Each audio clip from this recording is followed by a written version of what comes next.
The world is full of hidden truths, and some are so shocking, so unimaginable, that they threaten to shake the very foundation of what we believe. Today, I bring you one such revelation, an account so disturbing and profound that every Christian, and even those outside the faith, must hear it. This is not just a story, it is a wake-up call.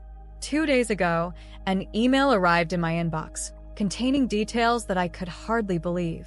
The moment I read it, I knew I had to share it with you. There are forces at work behind closed doors, in places where holiness is supposed to reign, yet shadows move where light should shine. There are whispers in corridors long thought sacred, secrets buried beneath centuries of tradition, and a truth so unsettling that many would rather turn away than confront it. But today, we will not turn away.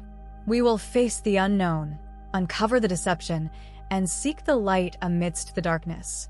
Stay with me until the end. This story is too important to ignore.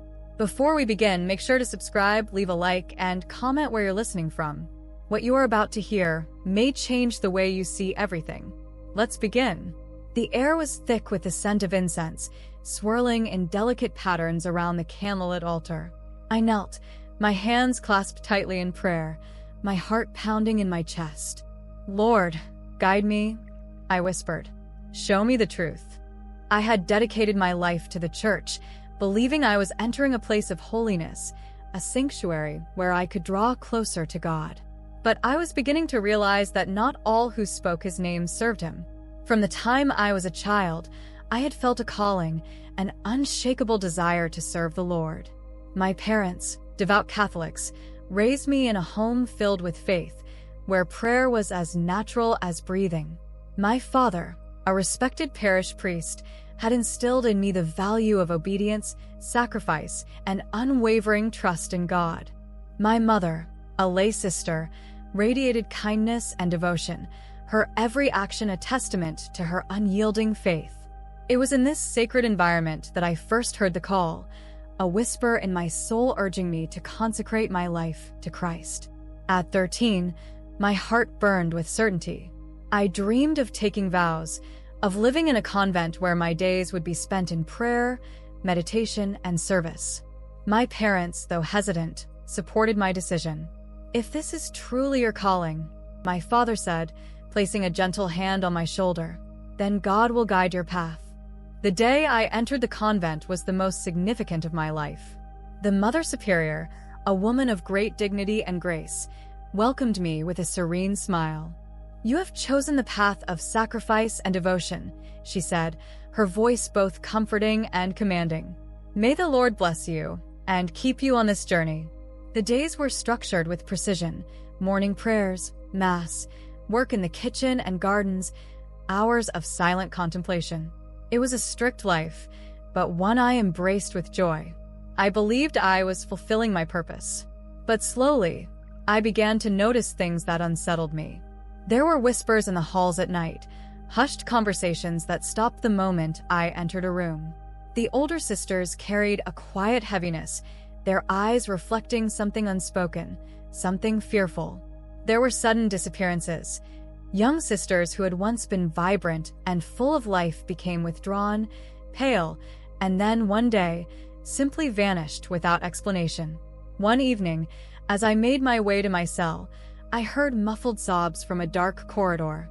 My heart pounded as I followed the sound, pausing before a slightly open door.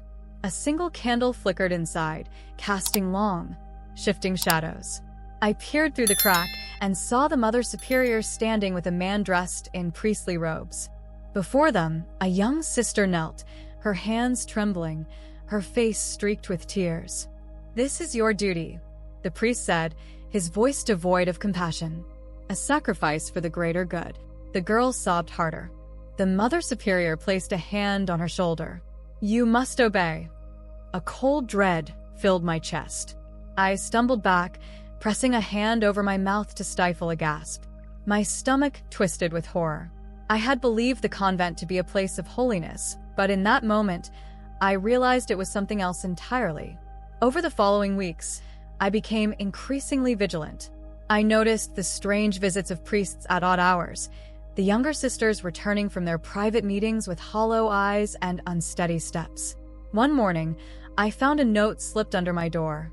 The paper was crumpled, the writing hurried. Run before it's too late. My blood ran cold. Someone knew.